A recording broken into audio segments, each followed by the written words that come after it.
की district development council Udhampur की vice chairperson जूही मन्हास और उसके अलावा कई सारे और डीडीसी के मेंबर्स और चेयरपर्सन्स ने लेफ्टिनेंट गवर्नर मनोज सिन्हा को चिट्ठी लिखी। चिट्ठी लिखकर ये बताया कि किस तरीके से उन्हें जो है जब मीटिंग में बुलाया जाता है, क्या वर्ड्स इस्तेमाल करके उन्हें एड्रेस किया जाता है, जब ब्लॉक लेवल पर या डिस्ट्रिक्ट को लेकर कोई फैसले लिए जाते हैं, पंचायतों को लेकर फैसले लिए जाते हैं, तो किस तरीके से इन डीडीसी के मेंबर्स को इग्नोर किया जाता है। इस समय लेफ्टिनेंट गवर्नर मनोज सिन्हा सभी डीडीसीज की मीटिंग ले रहे हैं, जो जितने भी डीसीज हैं उनकी मीटिंग ले रहे हैं, यही समझने के लिए कि आखिर प्रॉब्लम कहां पर आ रही है। डीडीसी का ये इंस्टीट्यूशन जिसे केंद्र सरकार ने इसीलिए जम्मू कश्मीर में इंट्रोड्यूस किया था ताकि जो पंचायती राज इंस्टीट्यूशंस हैं वो मजबूत हो सके। आखिर प्रॉब्लम कहां पर आ रही है कि एडमिनिस्ट्रेशन में और डीडीसीज के बीच में क्लियर क्लैश देखने को मिल रहा है। जहां बात है अथॉरिटी की, जहां बात है पावर की, जहां बात है डिसीजन मेकिंग की, जहां बात है कि आखिर डिस्ट्रिक्ट के प्लान्स जो बनाए जाने हैं उसमें डीडीसीज का क्या रोल होगा और कहां पर जो डीसीज हैं उनका रोल लिमिट हो जाएगा, इसी को लेकर कंफ्यूजन बनी हुई है।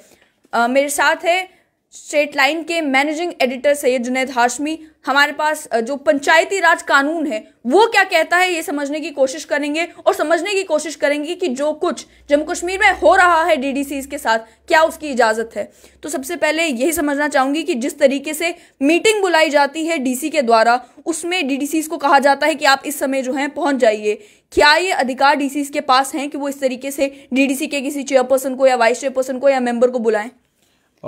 सबसे पहले तो जिस तरीके से जूही मन्हास जो डिस्ट्रिक्ट डेवलपमेंट काउंसिल उधमपुर की वाइस चेयरपर्सन हैं, उन्होंने एक चिट्ठी लिखी है और उस चिट्ठी में उन्होंने तमाम बातें जो हैं उनको हाईलाइट किया है। उन्होंने बताया है किस तरीके से अलग अलग जो प्लान्स फाइनलाइज किए जा रहे हैं उन प्लान की फाइनलाइजेशन में जो है डीडीसी मेंबरान को नहीं बुलाया जाता। और अभी जो मुझे जानकारी और मिली है उसमें यह मिला है कि राजौरी में 22 तारीख को बुलाया गया है डीडीसी के तमाम मेंबरान को यह बताने के लिए कि यह प्लान फाइनलाइज हो चुका है, आप देखिए आप इससे सहमत हैं या नहीं है। जो कि बेसिक काम है डीडीसीज का, उस बेसिक काम से बिल्कुल हट के काम हो रहा है। काम ऐसे हो रहा है कि सब कुछ हम करेंगे, हमारे सब कुछ करने के बाद आपका रोल आएगा। अब जूही मन्हास ने चिट्ठी लिखी और चिट्ठी में अब दिक्कत बेसिकली क्या है, दिक्कत यह है कि ये तमाम जितने डीडीसी के मेंबरान इस बार बने हैं इनमें बड़ी मेजॉरिटी उनकी है जो पढ़े लिखे हैं, जिनको चीज़ों की समझ है। कोई आरटीए एक्टिविस्ट रहा है पहले, कोई वकील है, कोई टेक्नोक्रेट है, कोई अच्छा पिछले दिनों परीक्षित सिंह मन्हास जो हमारे स्टेट लाइन के पेज के ऊपर जिनकी वीडियो काफ़ी वायरल हुई, वो टेक्नोक्रेट है। बहुत सारे लोगों को शायद मालूम ही नहीं होगा ही इज़ अ टेक्नोक्रेट। तो ये पढ़े लिखे लोग हैं तमाम और इनको पता है कि प्लान फाइनलाइजेशन में हमारा क्या रोल है, कानून जो पंचायती राज एक्ट है वो क्या कहता है, उस एक्ट के तहत हमारी ताकतें क्या हैं। इसीलिए इन्होंने आज ये हंगामा किया। डीडीसी उधमपुर इंदु कंवल चिब पढ़ी लिखी हैं, समझदार हैं, सुलझी हुई ऑफिसर हैं और माफ़ कीजिएगा मैंने व्यूज वर्ड किया, पढ़ी लिखी। डिस्ट्रिक्ट डेवलपमेंट कमिश्नर हैं तो पढ़ी लिखी होंगी। तो district development commissioner Indu Kanwal Chib को उन्हें मतलब अगर उन्हें यह नहीं मालूम कि डिस्ट्रिक्ट डेवलपमेंट काउंसिल का प्रोटोकॉल क्या है, अगर उन्हें यह खबर नहीं कि डीडीसी मेंबरान को किस तरीके से उनको बुलाना है, अगर उन्हें यह पता नहीं कि मीटिंग कैसे लेनी है, अगर उन्हें यह पता नहीं कि डिस्ट्रिक्ट डेवलपमेंट काउंसिल का बाज़ाब्ता एक हेडक्वार्टर होगा, अगर उन्हें यह मालूम नहीं कि डीडीसी का जो हेडक्वार्टर होगा उस हेडक्वार्टर पे मीटिंग्स होनी है और उस हेडक्वार्टर पे जो मीटिंगें होनी है उसमें तमाम डीडीसी मेंबरान ने शामिल होना है और कानून ये ताकत देता है डीडीसी मेंबरान को कि वो अपने हेडक्वार्टर पर जब मीटिंग बुलाएं तो उसमें जिस भी अपने डिस्ट्रिक्ट के अफसर को बुलाना चाहें उस अफसर को वहां हाजिरी देनी है। और उसके उलट बिल्कुल हो रहा है, जो जूही मन्हास ने हाईलाइट भी किया। मिस्टर मूलराज जो एक डीडीसी मेंबर है रामनगर से, उनके दफ्तर पर मेरी जानकारी के मुताबिक AEE हैं, उन्होंने ताला लगा दिया। क्या AEE का प्रोटोकॉल है वो कि वो किसी डीडीसी मेंबर को प्रोटोकॉल की बात नहीं, ये सिंपल बात है ताकत की। ताकत ये है, पावर क्या आपको कानून ताकत देता है ना, कानून ये कहता है डीडीसी का एक हेडक्वार्टर होगा। डीडीसी के हेडक्वार्टर का मतलब ये होगा कि एक बड़ी बिल्डिंग होगी जिसमें तमाम डीडीसी मेंबरान के कमरे होंगे और उसी डीडीसी के उस बड़े हेडक्वार्टर में एक कमरा जो है वो चेयरपर्सन का भी होगा।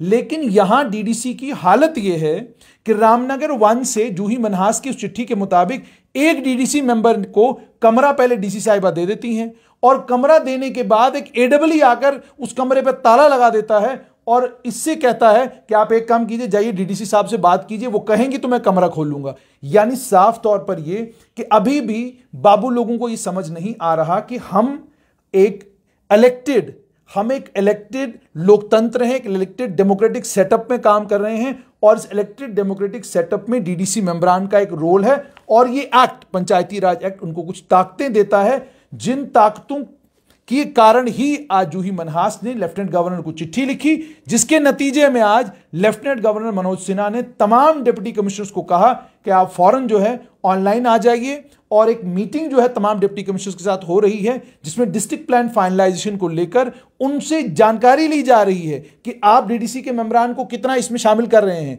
क्या आप डीडीसी के मेंबरान को पूरा वो प्रोटोकॉल, क्या आप डीडीसी के मेंबरान को वो इंपॉर्टेंस दे रहे हैं जिस इंपॉर्टेंस के वो हकदार हैं। मुझे ये बताएं कि एक्ट क्या कहता है, क्या डीडीसी के मेंबर्स को कंसल्ट करना है प्लान बनाते समय, क्या डीडीसी मेंबर्स के इनपुट्स लेने हैं प्लान बनाते समय, क्या प्लान बनाने के बाद उन्हें वो प्लान भेजने हैं और अप्रूव करवाने हैं, ये एक्ट क्या कहता है, ताकतें क्या हैं डीडीसीज के पास, कि जहां तक बात है डिस्ट्रिक्ट प्लान की उसमें उनका रोल क्या है।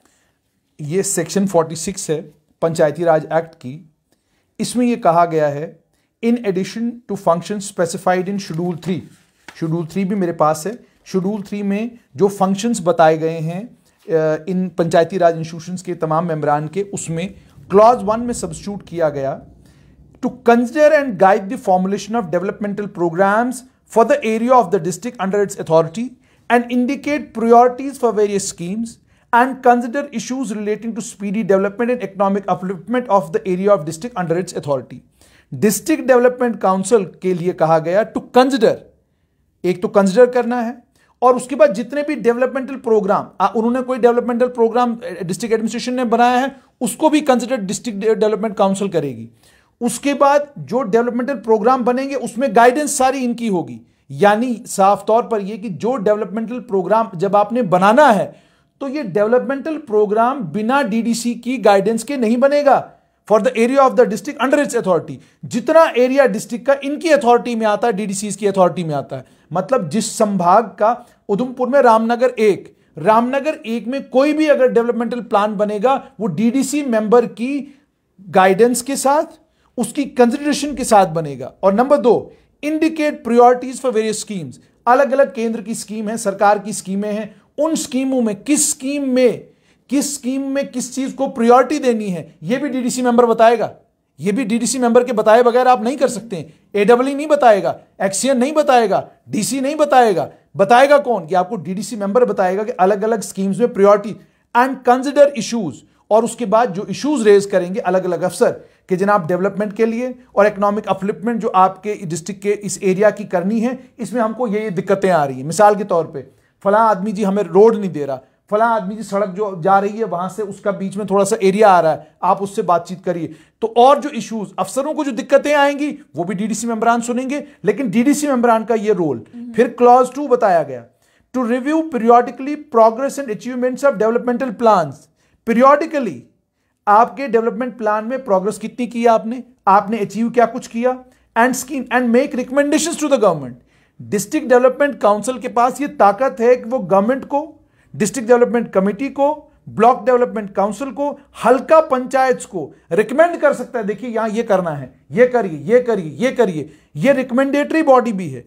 To receive all block level plan, ये सबसे इंपॉर्टेंट है, जो मुझे लगता है डिस्ट्रिक्ट के जितने अधिकारी हैं उनको ये इस चीज को ध्यान से कान खोलकर सुनना चाहिए, और ये चीज डिस्ट्रिक्ट डेवलपमेंट काउंसिलों के जितने मेंबरान हैं उनको भी सुनना चाहिए। तमाम block level plans, consolidated panchayat plan block development council से, यानी ब्लॉक डेवलपमेंट काउंसिल का काम क्या है कि पंचायत के लेवल पर कौन सा काम कहां किसको क्या कराना है, वो सारे प्लान को भेजना है। वो सारे प्लान पहले लेगा ब्लॉक डेवलपमेंट काउंसिल के लोग लेंगे। ब्लॉक लेवल के जितने प्लान है वो भी ब्लॉक डेवलपमेंट काउंसिल के पास आएंगे। इन तमाम प्लान्स को कंपाइल करना, फिर इनको कंसोलिडेट करना, इन सारे प्लान्स को इंटीग्रेट करना, इससे डिस्ट्रिक्ट प्लान बनाना, और इस डिस्ट्रिक्ट प्लान को बनाने के बाद इसको डिस्ट्रिक्ट प्लानिंग कमेटी को फॉरवर्ड करना, जिससे बाद में डिस्ट्रिक्ट प्लान बनेगा। यह काम भी डिस्ट्रिक्ट डेवलपमेंट काउंसिल का है। अब यहां पर साफ तौर पर यह समझ आता है कि डिस्ट्रिक्ट डेवलपमेंट काउंसिल को जो ताकतें यह कानून देता है, उसके बाद यह भी कहा गया, अब देखिए आगे क्या ताकत है। Staff and property, district development council में एम्प्लॉय सच स्टाफ, यानी अगर डिस्ट्रिक्ट डेवलपमेंट काउंसिल लोगों को एम्प्लॉय करना चाहती है, एम्प्लॉय का मतलब हो गया नौकरी देना, एम्प्लॉय इज नौकरी देना। ये ट्रांसफर नहीं कहा इन्होंने, ये नहीं कहा कि उस डिपार्टमेंट से उठा के यहां लाओ। इन्होंने कहा ऐसे रूल्स जो बाद में बनाए जाएंगे, डिस्ट्रिक्ट डेवलपमेंट काउंसिल के पास ये ताकत होगी कि वो स्टाफ मुलाजिम लगा सकते हैं, ताकि जो ड्यूटीज इनकी हैं उन ड्यूटीज को ठीक तरीके से पूरा करने के लिए ये स्टाफ को एम्प्लॉय कर सकते हैं। दूसरा कहा गया, district development council shall pay the remuneration to such staff out of its own resources. अब डिस्ट्रिक्ट डेवलपमेंट काउंसिल के पास ये भी ताकत कि जो इसके अपने रिसोर्सेज होंगे उन्हीं रिसोर्सेज से ये उनको तनख्वाह भी देगा, जो क्या कहते हैं ये तय करेंगे। गवर्नमेंट को डिस्ट्रिक्ट काउंसिल को क्या देना है? स्टाफ देना है। इस एक्ट की पर्पस के लिए स्टाफ देना है। हर डिस्ट्रिक्ट डेवलपमेंट काउंसिल के पास एक फंड होगा जिसको डिस्ट्रिक्ट डेवलपमेंट काउंसिल फंड कहा जाएगा। इस फंड में गवर्नमेंट की तरफ से क्या होगा? ग्रांट्स होंगी, इनके अपने रिसोर्सेज होंगे। डिस्ट्रिक्ट डेवलपमेंट काउंसिल के पास ताकतें होंगी प्रॉपर्टी को एक्वायर करने की, प्रॉपर्टी को होल्ड करने की, प्रॉपर्टी को डिस्पोज ऑफ करने की, और अगर वो कॉन्ट्रैक्ट में आना चाहे किसी के साथ तो कॉन्ट्रैक्ट भी कर सकते हैं। मतलब ये डिस्ट्रिक्ट डेवलपमेंट काउंसिल के जितने मेंबरान हैं इनको डीसी के पास भी जाने की कोई जरूरत नहीं है। भाई अगर आपको किसी जगह कोई बिल्डिंग मिल रही है और आप चाहते हैं कि हम इस किराए पे इस बिल्डिंग को लेकर और इसमें हम अपना दफ्तर खोलना चाहते हैं, you have every right to do that. Act empowers you. District development council के जितने मेंबरान हैं कान खोल के सुन लें। डिस्ट्रिक्ट डेवलपमेंट काउंसिल के फंड्स का इस्तेमाल किया जा सकता है। उसमें डिस्ट्रिक्ट डेवलपमेंट काउंसिल के फंड्स का इस्तेमाल करके जो सरकार से आपको कल रिसोर्सेज आएंगे, जो गवर्नमेंट के फंड्स बजट में एलोकेशन हो भी गई जो है, बजट में एलोकेशन आपको हो भी गई है, यू हैव द राइट कि उस बजट की एलोकेशन में से आप प्रॉपर्टी एक्वायर भी कर सकते हो, होल्ड भी कर सकते हो और डिस्पोज आप भी कर सकते हो प्रॉपर्टी। आपको लगा ये प्रॉपर्टी हमारे काम की नहीं, आप बेच भी सकते हो। तो इसका मतलब ये हो गया, आप सरकार से क्यों कह रहे हो हमें दफ्तर दे दो? भाई आप दफ्तर ले लो, आपके पास वो ताकत देता है कानून। और उसके बाद आपने एक बहुत लंबा चौड़ा वीडियो है पल्लवी सरीन का, आप इनका वीडियो वो देखिएगा, वो यूट्यूब पे भी आपको मिलेगा, फेसबुक पर हम उसको रीशेयर करेंगे कि कितनी कमिटीज आपको बनानी है। वो कमिटीज 4-5 कमिटीज आपको बनानी है। थोड़ा मैं आइडिया दे भी देती हूँ कि स्टैंडिंग कमिटीज जितने भी हैं वो जितने भी डीडीसीज हैं, इन डीडीसीज में जो लोग इलेक्ट हो चुके हैं उन्हीं को मिलकर जो है स्टैंडिंग कमिटीज बनानी है। उन स्टैंडिंग कमिटीज का पार्ट भी यही लोग होंगे। उसमें स्टैंडिंग कमेटी फाइनेंस की भी है, स्टैंडिंग कमेटी फॉर डेवलपमेंट है, standing committee for public works है, standing committee for health and education है, स्टैंडिंग कमेटी फॉर वेलफेयर है। और ये जितनी भी स्टैंडिंग कमिटीज हैं ये मिलकर जो है प्लान्स डिसाइड करेंगे, ये मिलकर डिसीजन में ये काम आपका है। वैसे ही डीडीसी मेंबर्स भी जब ये स्टैंडिंग कमिटीज बनाई जाएंगी, ये काम जो है वो स्पेसिफिक डीडीसी मेंबर्स को असाइन कर दिया जाएगा कि पब्लिक वर्क्स का जो कामकाज है वो आप संभाले, फाइनेंस का जो कामकाज है वो आप संभाले। तो वो सारा काम भी जो है वो डीडीसी मेंबर्स को करना है, डीडीसी चेयरपर्सन्स को करना है, डीडीसी वाइस चेयरपर्सन्स को करना है। उसके अलावा मीटिंग की जैसे मैंने बात की कि जो डीसी एक मीटिंग कॉल करते हैं उसमें वो बुलाते हैं डीडीसी मेंबर को या डीडीसी वाइस चेयरपर्सन को या डीडीसी चेयरपर्सन को। Are they authorised to do सो?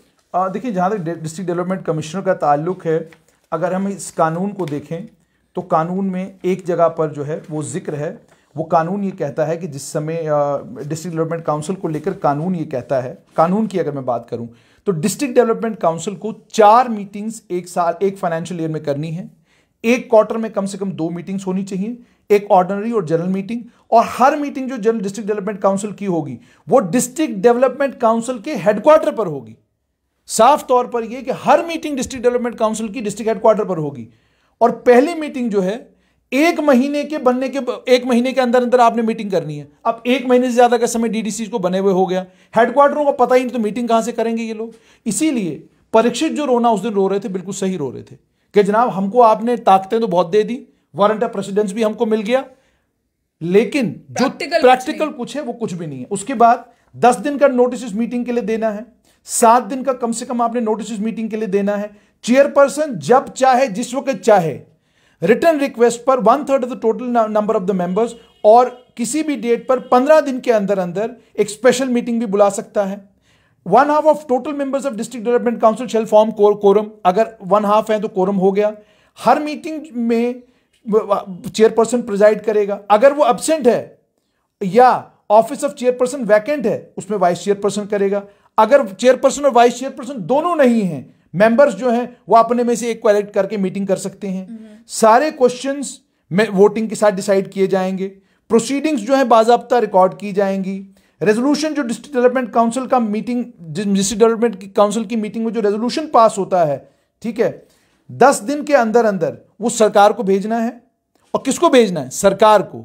ये नहीं कहा गया डीसी को भेजना है, ये नहीं कहा गया कि आपने बीडीओ को भेजना है, ये नहीं कहा गया एडीओ साहब को, एडब्ल्यू साहब को भेजना है, क्योंकि ये सारे साहब हैं जो साहब एक डीडीसी के मेंबर से अगर एक एडब्ल्यू चाबी छीन लेता है और कहता है कि जाइए भाई आपका क्या कहते हैं कमरा बंद रहेगा, पहले डीसी साहब से फोन करवाइए, उसके बाद आपको कमरा देंगे, साफ तौर पर यह मतलब है कि निचले स्तर पर काम करने वाले कर्मचारियों को अभी यह समझ नहीं आया है कि this is district development council जो एक एक्ट के तहत बना है। उसके बाद district development council may require presence of officers in meetings if it shall appear to a district development council that the attendance of any officer of the government having jurisdiction over the area of district development council is desirable at a meeting of the district development council.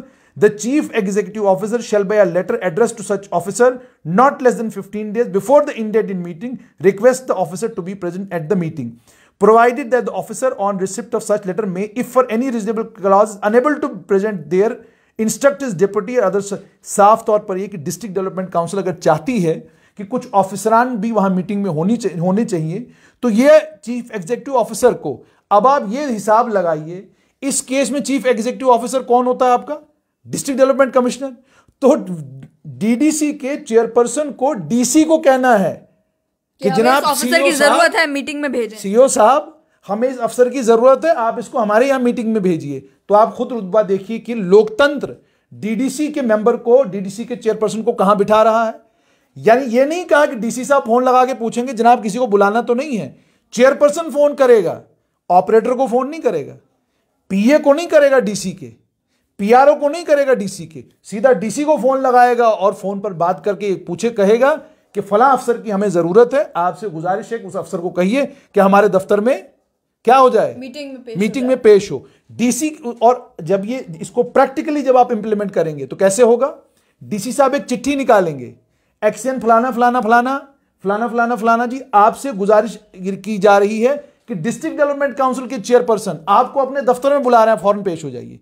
अब चिट्ठी chairperson के behalf पर अफसरों को किसने निकालनी है? DDC को निकालनी है। और यहां उल्टा काम चल रहा है, यहां डीडीसी जो है वो डियर और मिस करके, डियर और श्रीमती करके जो है डीडीसी के मेंबरान को और वाइस चेयरपर्सनों को क्या कहते हैं एड्रेस कर रहे हैं। अच्छा, मुझे ये बताएं कि प्रॉब्लम कहां पर है। अब जब हम ऐप की ओर देखते हैं तो तमाम ताकतें जो हैं वो डिस्ट्रिक्ट डेवलपमेंट काउंसिल के चेयरपर्सन्स को, वाइस चेयरपर्सन्स को, मेंबर्स को दे दी गई हैं। प्रॉब्लम कहां पर आ रही है? क्या इन डीडीसीज को पता ही नहीं है कि उनकी ताकतें क्या हैं? क्या जो एडमिनिस्ट्रेशन में लोग हैं उन्हें नहीं पता कि डीडीसीज की ताकतें क्या हैं? तो आखिरकार ये जो डीडीसी का इंस्टीट्यूशन बनाया गया है ये फेल कहां पर हो रहा है? देखें, मसला बेसिकली ये है कि जम्मू कश्मीर में लोगों को अभी तक ये समझ नहीं आया है कि 5 अगस्त 2019 के बाद दुनिया बदल चुकी है। लोगों को तो क्या ही समझ आना था, लोग तो बेचारे तब भी किसी तरीके से इस सच्चाई के साथ जो है अब निभा कर रहे हैं, लेकिन बाबू लोगों को अभी तक समझ नहीं आया कि हम बदल चुका जम्मू कश्मीर। यहां पर अब डीडीसी का इंस्टीट्यूशन बन चुका है और इस डीडीसी के इंस्टीट्यूशन को मजबूत करने का काम राज्य सरकार नहीं, या यूनियन टेरिटरी की सरकार नहीं, चीफ सेक्रेटरी नहीं, लेफ्टिनेंट गवर्नर नहीं, बल्कि प्रधानमंत्री नरेंद्र मोदी खुद वहां से इन सब चीजों का निरीक्षण कर रहे हैं। उनकी सब देखरेख में सब कुछ हो रहा है। वो चाहते हैं कि यहां पर डीडीसी का इंस्टीट्यूशन मजबूत हो, वो चाहते हैं कि यहां पर डीडीसी का institution basic grass root level governance इतनी मजबूत हो यहां पर कि लोगों को डीसी के दफ्तर तक, बीडीओ के दफ्तर तक, या क्या कहते हैं एक्सएन के दफ्तर तक जाने की जरूरत ही न पड़े। यही कारण है कि मेनली जो डीडीसी वोकल भी हैं इन प्रॉब्लम्स को लेकर, वो बीजेपी के ही हैं। वही बोल रहे हैं कि हमारी तो ताकतें इतनी है लेकिन हमें जो है रिस्पेक्ट नहीं मिल रही।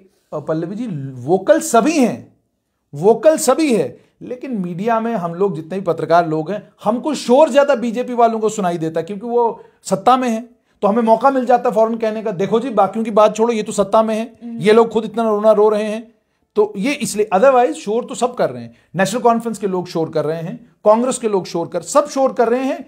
किसी का शोर बहुत ज्यादा सुनाई दे रहा है और किसी का शोर कम सुनाई दे रहा है। दूसरा, चूंकि भाजपा ने विपक्ष में बहुत बढ़िया काम किया है, अब जो विपक्ष में आज पार्टियां हैं वो अभी समझ ही नहीं रही हैं कि उनका रोल क्या है। वो आ रही हैं आहिस्ता आहिस्ता विपक्ष के मूड में। तो जब तक वो विपक्ष के मूड में आएंगी तब तक विपक्ष का काम भी इस समय ऐसा लग रहा है कि भारतीय जनता पार्टी ही कर रही है, क्योंकि जिस बेबाकी के साथ और जिस बेबाकी के साथ भारतीय जनता पार्टी के लोग एक लोकतांत्रिक ढांचे के एक इंपॉर्टेंट और इंटेग्रल कंपोनेंट होने की वजह से अपनी बात सरकार के समक्ष रख रहे हैं, वैसे विपक्ष रख ही नहीं पा रहा। और एक और चीज मैं आपको बताऊं, हाँ, ये डीडीसीज का जो इंस्टीट्यूशन बनाया गया है, डिस्ट्रिक्ट डेवलपमेंट काउंसिल और स्टैंडिंग कमिटीज, तो अलग बात है। डिस्ट्रिक्ट प्लानिंग कमेटी भी बनाई गई है, जिस डिस्ट्रिक्ट प्लानिंग कमेटी के बारे में कहा गया है कि जो भी फैसला स्टैंडिंग कमिटीज लेंगी, पूरा डिस्ट्रिक्ट प्लान जब बनाया जाएगा तो वो इसी डिस्ट्रिक्ट प्लानिंग कमेटी को भेजा जाएगा वो प्लान, और फिर वहां पर उस प्लान को जो है फाइनलाइज किया जाएगा। तो ये जो डिस्ट्रिक्ट प्लानिंग कमेटी है, इसको ऑब्वियसली जो है एक स्टेप ऊपर रखा गया है। इस डिस्ट्रिक्ट प्लानिंग कमेटी में कौन कौन लोग हैं और क्या इसमें डीसीज जो हैं वो मेंबर हैं, इसमें क्या डीसीज को कुछ एक्स्ट्रा ताकतें दी गई हैं? ये भी बड़ा मतलब मैं तभी तो कह रहा हूं कि कानून तो बनाए जाते हैं, जिनके लिए कानून है वो कानून ही पढ़ते, बिना कानून पढ़े वो परेशान घूमते हैं कि जनाब भाई अगर कानून बना है, संविधान ने आपको कुछ ताकतें दी हैं तो उसका इस्तेमाल करिए। अब सुनिए, डिस्ट्रिक्ट प्लानिंग कमेटी, हर डिस्ट्रिक्ट में डिस्ट्रिक्ट प्लानिंग कमेटी होगी, उसमें मेंबर पार्लियामेंट उस एरिया का होगा, एमएलए उस एरिया का होगा, और नंबर 3 पे कौन होगा? डिस्ट्रिक्ट डेवलपमेंट काउंसिल का चेयरपर्सन। नंबर 4 पे होगा टाउन एरिया कमेटी का चेयरपर्सन। नंबर 5 पे म्युनिसिपल काउंसिल, म्युनिसिपल कॉर्पोरेशन का प्रेसिडेंट। उसके बाद डीडीसी 6ठे नंबर पर, और उसके बाद एडीसी एडीडीसी 7वें नंबर पर, स्टैटिस्टिक्स इवैल्यूएशन ऑफिसर 8वें नंबर पर, 9वें पर चीफ प्लानिंग ऑफिसर, और 10वें नंबर पर सारे district level officers ex officio member से डिस्ट्रिक्ट प्लानिंग कमेटी के होंगे। और इसका चेयरपर्सन डिस्ट्रिक्ट प्लानिंग कमेटी का कौन होगा? मेंबर पार्लियामेंट होगा। अब इस डिस्ट्रिक्ट प्लानिंग कमेटी को क्या क्या काम है? इसका भी यही काम है कि आप अब डिस्ट्रिक्ट लेवल पर प्रायोरिटाइज करेंगे, बड़े लेवल पर प्रायोरिटाइज करेंगे, कामों को प्रायोरिटाइज करेंगे। अब मुझे ये बात बताइए, मेंबर ऑफ पार्लियामेंट ये बैठे हैं, ये मेंबर एमएलए बैठे हैं, ये डीडीसी के चेयरपर्सन बैठे हैं। अब जब प्लान डिस्कस होगा तो उसमें आवाज जितनी ऊंची एमपी की होगी उतनी ही डीडीसी के चेयरपर्सन की भी होगी। यानी संविधान जो है वो डीडीसी को एट पार रख रहा है बाकी सारे कॉन्स्टिट्यूशनल इंस्टीट्यूशंस के साथ, संवैधानिक इंस्टीट्यूशंस के साथ। लेकिन डीसी साहब जो डिस्ट्रिक्ट प्लानिंग कमेटी के 6ठे नंबर के मेंबर हैं, वो एक चिट्ठी निकालते हैं और डीडीसी मेंबरान से कहते हैं कि आप 2 बजे शार्प आप क्या कहते हैं मीटिंग के लिए हाजिर हो जाने चाहिए। आप अब अंदाजा लगाइए कि कितना ज्यादा मतलब अनादर है, अपमान है ये ब्लॉक डेवलपमेंट काउंसिल और डिस्ट्रिक्ट डेवलपमेंट काउंसिल के इंस्टीट्यूशन का। और आपकी जानकारी के लिए ये भी बताऊं, ये जो डीडीसी की ताकतें हैं, अगर आप थोड़ा सा और पीछे चले जाएं, आप बीडीसी को देखें, ब्लॉक डेवलपमेंट काउंसिल के लिए भी कहा गया कि ब्लॉक डेवलपमेंट काउंसिल की ताकतें भी इसी तरह की हैं। फर्क सिर्फ यह है कि वो ब्लॉक के लेवल पर एक्ट करेंगे। हर डिस्ट्रिक्ट डेवलपमेंट काउंसिल में अभी जो डिस्ट्रिक्ट डेवलपमेंट काउंसिल बनी है यह अभी कंप्लीट नहीं है, ये भी बहुत सारे लोग सुन लें। पहले तो इसमें डायरेक्टली इलेक्टेड मेंबर्स तो हैं, अभी बीडीसी के मेंबर डीडीसी का हिस्सा हुए ही नहीं है। आपने जब डिस्ट्रिक्ट डेवलपमेंट काउंसिल अभी बनी नहीं है, अभी आपने डिस्ट्रिक्ट डेवलपमेंट काउंसिल के जो मेंबरान हैं उनको आपने दफ्तर दिए हैं, कुर्सी पे बिठा दिया, बैठ जाइए कुर्सी के ऊपर। और ये किसी की समझ में नहीं आ रहा कि इनको कुर्सी पे नहीं बिठाना है। आपने डिस्ट्रिक्ट डेवलपमेंट काउंसिल बनानी है, जिस डिस्ट्रिक्ट डेवलपमेंट काउंसिल के मेंबरान में डिस्ट्रिक्ट डेवलपमेंट काउंसिलों से जीते हुए सारे लोग होंगे, ठीक है। ब्लॉक डेवलपमेंट काउंसिलों के चेयरपर्सन भी जो है इसके मेंबर होंगे, ठीक है, बात समझ आई। और उसके बाद यह भी कहा गया सारे मेंबर जो डिस्ट्रिक्ट डेवलपमेंट काउंसिल के होंगे राइट टू वोट होगा, ठीक है। अब provided in case of election और removal of chairman vice chairman only the directly elected member shall have the right to vote. अब इसमें एक बहुत बड़ी संवैधानिक बात है, ये बाद में किसी वक्त उस पर भी हम टिप्पणी करेंगे, बात करेंगे, लेकिन फिलहाल के लिए मुझे लगता है बड़ी खबर जो है वो यही है कि आज लेफ्टिनेंट गवर्नर मनोज सिन्हा इसी पर आखिर में कि पहले भी जब डीडीसी की ट्रेनिंग का प्रोग्राम होना था, हंगामा हुआ उस समय, उस प्रोग्राम में भी लेफ्टिनेंट गवर्नर ने आना था, उसके बाद वो प्रोग्राम ही जो है कैंसिल कर दिया गया। उस समय प्रोटेस्ट किया डीडीसी मेंबर्स ने, लेफ्टिनेंट गवर्नर मनोज सिन्हा ने इंटरवीन किया उस टाइम पर, उनकी भी जो भी डिमांड थी उस टाइम पर उसे माना भी, और जो भी उनकी प्रॉब्लम थी उन्हें एड्रेस भी किया। दोबारा से मसला बना, दोबारा से आज लेफ्टिनेंट गवर्नर जो है डीडीसी की मीटिंग ले रहे हैं। किस हद तक ये सही है कि लगातार एडमिनिस्ट्रेशन की तरफ से प्रॉब्लम्स क्रिएट की जा रही हैं डीडीसीज के लिए, और लगातार जो है लेफ्टिनेंट गवर्नर को इंटरवीन करना पड़ रहा है? क्या इसी तरीके से ये 5 साल जो डीडीसीज के गुजरेंगे वो इसी तरीके से गुजरेंगे कि वो हंगामा करेंगे, प्रोटेस्ट करेंगे, फिर लेफ्टिनेंट गवर्नर की इंटरवेंशन होगी, फिर एडमिनिस्ट्रेशन की तरफ से कोई प्रॉब्लम होगी, फिर हंगामा होगा, फिर लेफ्टिनेंट गवर्नर की इंटरवेंशन होगी? देखिए, बड़ा अनफॉर्चुनेट है अगर हर चीज में लेफ्टिनेंट गवर्नर को इंटरवीन करना है, और जहां पर भी कहीं परेशानी जम्मू कश्मीर में बने उसमें हाईकोर्ट को इंटरवीन करना है, तो फिर सरकार क्या कर रही है? मुझे समझ में नहीं आता कि लेफ्टिनेंट गवर्नर को अगर मीटिंग लेने की जरूरत पड़ रही है डीडीसीज को यह बताने के लिए कि जनाब डिस्ट्रिक्ट बजट बनाते वक्त आपने डीडीसीज के साथ डीडीसीज को कैसे इंक्लूड करना है, या डीडीसीज क्यों नहीं इंक्लूड हो रहे, या उनके प्रोटोकॉल को लेकर या उनकी पावर्स को लेकर कोई बात करनी पड़ रही है। इसका मतलब यह हो गया कि रूरल डेवलपमेंट डिपार्टमेंट जो जिस विभाग का ये काम था असली, वो अपना काम ठीक तरीके से कर नहीं रहा, या ये चीज सारी की सारी चीजें कहीं सेंट्रलाइज हो चुकी हैं कि कोई एक आदमी है जिसके हाथ में तमाम ताकतें हैं जो बाकी सबको कह रहा है ये करो ये करो ये करो ये करो, और उसे पूछे बगैर कोई कुछ कर नहीं रहा। तो जब उसे पूछे बगैर कोई कुछ करता नहीं तो कंफ्यूजन हो जाएगा। यानी जब आप सेंट्रलाइज कर देंगे, सारी ताकतें एक आदमी के पास हैं, वही डिसाइड कर रहा है आपने उठना है कि नहीं उठना है, बैठना है कि नहीं बैठना है, तो होगा क्या? देखिए, आपको लेफ्टिनेंट गवर्नर साहब ट्वीट करते हैं, एक ऑर्डर नीचे निकलता है, उस ऑर्डर में कितना कंफ्यूजन होता है। यहां पे अपॉइंटमेंट्स होती हैं, उन ऑर्डर्स में कितने कंफ्यूजन होते हैं, क्यों होते हैं? इसका मतलब चीजें सेंट्रलाइज हो चुकी हैं। जब तक आप चीजों को डिसेंट्रलाइज नहीं करेंगे, सबको अपने अपने इंडिपेंडेंटली काम नहीं करने देंगे, और सबको ये नहीं कहेंगे कि ये आपकी जिम्मेदारी, ये सेक्रेटरी रूरल डेवलपमेंट डिपार्टमेंट की जिम्मेदारी थी। उनका काम था ये देखना कि भाई डीडीसीज जो हैं वो ग्राउंड पर इन डिस्ट्रिक्ट डेवलपमेंट काउंसिलर, जो डिस्ट्रिक्ट डेवलपमेंट कमिश्नर्स हैं, वो ग्राउंड पर डीडीसीज के साथ कॉपरेट क्यों नहीं कर रहे? ये काम तो सेक्रेटरी रूरल डेवलपमेंट डिपार्टमेंट का है। ये काम तो अब जो लोकतंत्र में बाबू लोग बैठे हुए हैं उनका काम है। ये काम जो है बार बार लेफ्टिनेंट गवर्नर का नहीं है। लेफ्टिनेंट गवर्नर के पास कोविड के साथ लड़ाई लड़ने के लिए इस वक्त जो है सारे संसाधन उनको लगाने हैं। उनका पूरा दिन इस वक्त जो है कोविड की प्लानिंग में जा रहा है। उनका पूरा दिन इस वक्त बाकी डेवलपमेंट कामों को देखने में जा रहा है। उनको कश्मीर का टूरिज्म भी देखना है। उनको जम्मू के अंदर जो डिस्कंटेंट है अलग अलग चीजों को लेकर, वो चीजें भी देखनी है। आप अगर हर मामले में लेफ्टिनेंट गवर्नर को घसीट लाएंगे कि जनाब यहां क्या कहते हैं बाथरूम नहीं बन रहा, तो लोग जो है लेफ्टिनेंट गवर्नर के पास जा रहे हैं कि जनाब देखिए फलां स्वच्छ भारत के तहत बाथरूम आए, वो बने नहीं, जनाब आप करिए कुछ। सब चीजें लेफ्टिनेंट गवर्नर नहीं कर सकते हैं। This looks very bad on the government. Government के पार्ट पर ये बहुत बुरा लगता है, एडमिनिस्ट्रेटिव पार्ट पर बहुत बुरा लगता है। हर मामले में जो है लेफ्टिनेंट गवर्नर का इंटरवेंशन ठीक नहीं लगता। ताकतें जो डीडीसीज को मिली हैं उनका एहतराम तमाम डिस्ट्रिक्ट डेवलपमेंट कमिश्नर्स को करना चाहिए, और जो उधमपुर में हुआ है बहुत अनफॉर्चुनेट है। ऐसा होना नहीं चाहिए था। अब चूंकि हो चुका है, इसको कहते हैं ना कि जो हो गया अब उसका कुछ किया नहीं जा सकता, पर जो आने वाला कल है उस आने वाले कल में रेक्टिफिकेशंस की जानी चाहिए, और हमें दिखने चाहिए जल्द डीडीसीयू के बड़े बड़े हेडक्वार्टर। और इनको फिर से बता दूं, डीडीसी के मेंबरान कान खोल के सुन ले, एक्ट आपको ताकत देता है, जिस एक्ट में आपको सेक्शन भी बता दूं, क्योंकि बड़े सारे लोग फिर सेक्शन ढूंढते रहते हैं। सेक्शन कौन सी है? सेक्शन आपकी है सेक्शन 47 जम्मू कश्मीर पंचायती राज एक्ट की, जो आपको ताकत देती है, अमेंडेड एक्ट है, अमेंडेड एक्ट है, आपको ताकत देती है कि आप किसी भी जगह बिल्डिंग एक्वायर कर सकते हैं। उस बिल्डिंग को उस बिल्डिंग पर जो किराया आएगा, जो कुछ आएगा, वो जो फंड्स आपको आए हैं उससे आप वो किराया दे सकते हैं। आप बिल्डिंग एक्वायर कीजिए, अपने हेडक्वार्टर्स बनाइए और वहां से कामकाज करना शुरू कीजिए। ये मैं नहीं कह रहा, ये कानून कह रहा है, और मैं कानून आपको सुना रहा हूं। कानून की बात करें, जितने भी डीडीसी मेंबर्स हैं, चेयरपर्सन है, वाइस चेयरपर्सन है, उन्हें भी ये कानून ठीक से पढ़ लेना चाहिए ताकि उनको मालूम हो कि उनकी ताकतें क्या हैं और वो उन ताकतों का इस्तेमाल करके एक्ट करना शुरू करें। कब तक वो इंतजार करते रहेंगे कि सरकारी कोई ऑर्डर आएगा फिर हम कोई काम करेंगे? कब तक वो इंतजार करते रहेंगे कि डीसी कोई लेटर इशू करेंगे, कोई ऑर्डर इशू करेंगे, कोई नोटिफिकेशन इशू करेंगे, उसके बाद हम कामकाज करेंगे? इस इंतजार की जरूरत नहीं है। आपके पास ताकतें हैं, आप वो काम करना शुरू कर सकते हैं। वहीं दूसरी ओर एडमिनिस्ट्रेशन को भी ये सोचना होगा कि आप इन डीडीसीज के साथ कर क्या रहे हैं।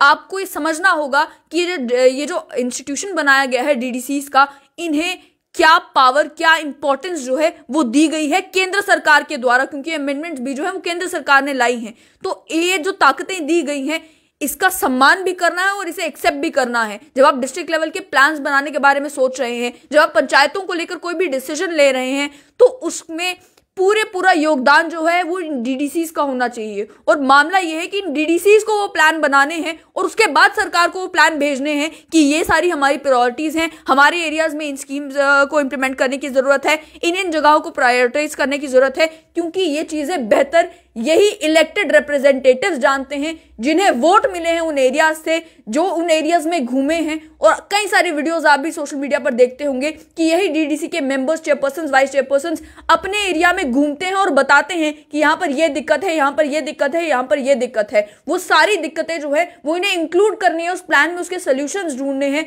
और बहुत ज्यादा जरूरी है कि हर काम जो है उसके लिए लेफ्टिनेंट गवर्नर की इंटरवेंशन की जरूरत ना पड़े, क्योंकि कब तक इसी तरीके से जम्मू कश्मीर में सरकार जो है वो चलेगी कि कोई हंगामा होगा, कोई प्रोटेस्ट होगा, बवाल बनेगा, लेकिन पूरी एडमिनिस्ट्रेशन चुप करके बैठी रहेगी जब तक लेफ्टिनेंट गवर्नर मनोज सिन्हा के हैंडल से कोई ट्वीट नहीं होता।